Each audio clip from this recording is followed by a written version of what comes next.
Hi ladies and gentlemen, I got another one for you. High school, Tennessee. It seems that this kid thought, hey man, it's okay to pepper spray my teacher. I'm like, what? So hey ladies and gentlemen, in this particular video, we're going to go to Tennessee High School where this girl thinks, hey, if you take my phone, I can pepper spray you. Twice. Oops, I did it again. No. She just pepper sprayed me. Give me my phone. Give me my phone. Second. God, wait. Can I get my phone? Can I get my phone? Can I get my phone? I need my phone. Over the phone is crazy. My phone. She pepper sprayed me. Okay, give me my phone. That's an apology. Can I get my phone? No, you can't have your phone. Watch out, man. Don't go in that bag. Watch out. Don't go back in the slide. That shit's crazy.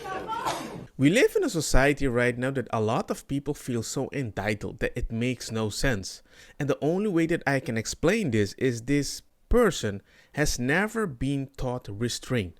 As a kid, I noticed certain details that is weirdly normal that I can apply to the kids these days because they have not been educated on having a specific restraint. They don't know what it is.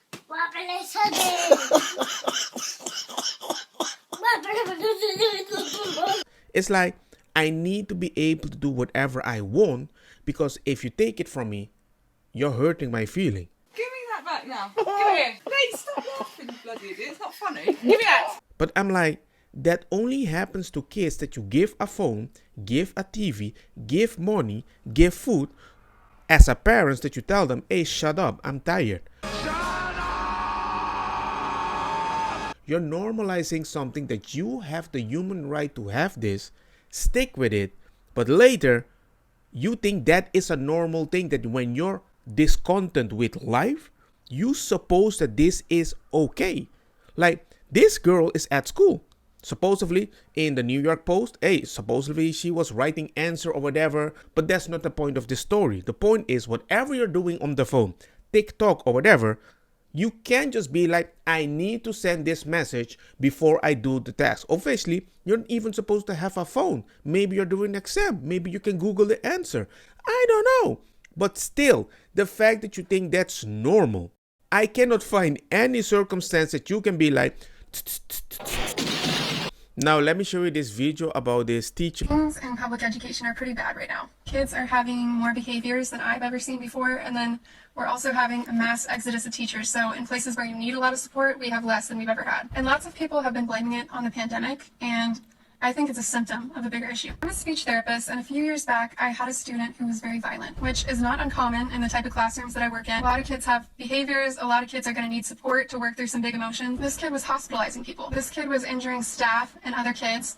And 99% of the time, it always came back to the same thing. And that was transitioning from any kind of technology, like the Chromebook, to any other activity. And so we started having all these meetings to try to find a solution. We brought in behavior specialists and autism consultants. We made a behavior plan, positive reinforcement, negative reinforcement, sensory breaks, access to sensory tool, you name it, we were trying. But the second he needed to be off any kind of technology, everything broke down and people got injured. But one of these meetings, I was talking to the parent and I just said, how much screen time does he get at the house? And the parent said, I'm not sure. The parent said he has his own tablet that goes wherever he goes. He can put it down whenever he wants to. There are times when I know he's not using it, like when he's sleeping and when he takes a shower. Well, let's read between the lines there. These days, not only do they have the tablet, it's not that the tablet is wrong. They can learn a lot of stuff. But it's a constant dopamine human right effect. It makes no sense. So whenever you try to cut it off, they get angry. And I notice it even in the simplest of things. Because YouTube exists and Netflix and Disney and all this stuff, they can watch the cartoon that they want consistently, bam, bam, bam, bam, bam. The problem is, they think that's normal in life. Your soul is mine.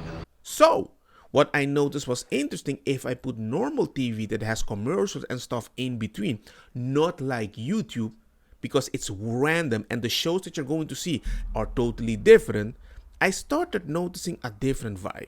And the vibe was cool. The vibe was nice. They can't control, but they got less angry.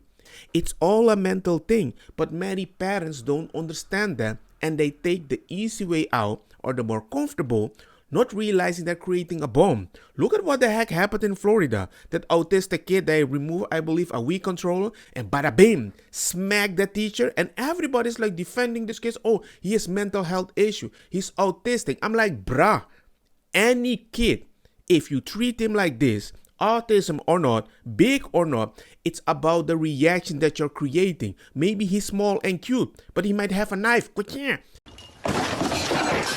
Kid gets unlimited access to screens while they're not at school. And we know now that screen time is a drug. Research is undeniable. It's not debatable. It's a drug. It's a drug, and I think it's a human right issue, and they're abusing the kids, to my knowledge. Says dopamine hits to your brain just like a drug, and you need more and more of it to get the same effect, just like a drug. So what we were doing at school with this kid is we were trying to take someone who has 24/7 access to a drug and give it to him in little drips and drabs here and there, and expecting him to be okay with that. Yeah. What I wish I could say in these meetings, and what I wish I could say to a lot of parents is that you are a bad parent. But you're not allowed to do that because you're gonna hurt feelings. But sadly, later they're going to blame you for not doing a good job trying to control their kid when you're supposed to do it without the tablet. But at school, we need to be progressive, learn them with technology. So it's like, bruh, you're creating a bomb and they need to do it and they're freaking underpaid. Of course they're going to leave the school. Oh, I'm sorry, I can't do this. These meetings are a waste of time. It doesn't matter if we had a full staff of behavior specialists to follow your kid around all day. We are putting a Band-Aid on a gushing wound. We are asking a full-blown addict to be okay with small amounts of their drug when we decide. When they have full-blown access, the 16 hours a day they're not at school. What I would also say is I'm not willing to get injured because of your lack of limit. If you're not willing to moderate his usage at all, why don't we just hand him an iPad and call a spade at school? Screen time is ruining our kids. And I don't know a single educator who wouldn't agree with that. That's the only reason that I really like the school where my son is going right now. They're totally against tablets or screen time at that level. But I can see the kids that come to school and they have a little behavior issue.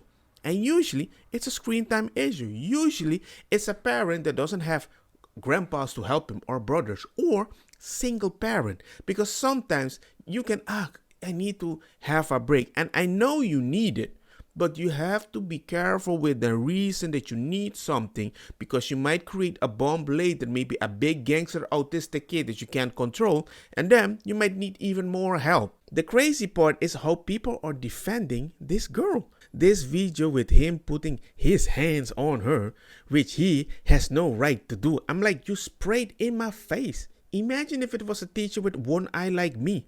Bruh, I will go full Thanos in my head. What the heck? The government employee stole something from a citizen and she tried to get it back. She has to be there, but shouldn't have to accept having things stolen from her by state employees. Well, wait, what? He didn't steal. You're going to school. You're paying to be there. If you want to be on your phone, go freaking outside. No one has the authority to take other people's property like that. He took her phone. What do you expect? She's defending what's hers and he's being a jackass, refusing to give it back. Really? She's defending. Well, to be honest, I also don't want anyone touching my phone. Ooh, there is no reason for anyone to take it from me. If they don't want me on it, just kick me out of the class or building instead of taking my phone. Maybe they tried. Maybe she said, I'm not gonna leave. How do you think it's going to get you out? We need to call the cops? If this were my child, as a parent, that's my phone. My kids were warned that if the teacher took away for rule breaking, they would not get another phone until they were 18 and bought it themselves. Teachers, oh, I love this one. Teachers have my full-on authority to confiscate cell phones, and that is how it should be, period. I like this one. You are technically correct. The best kind of correct. People will be like, oh, you're abusing the kid. I'm like, bruh, what is abuse? If my son tries to cross the street, I will drop kick him.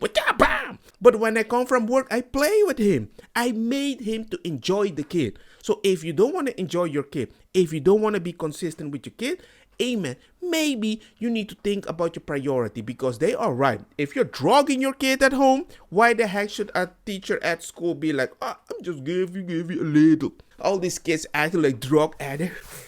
I want another shot. Come on, bro. But anyway, let me know what you guys think of all the whole situation. You know, my way,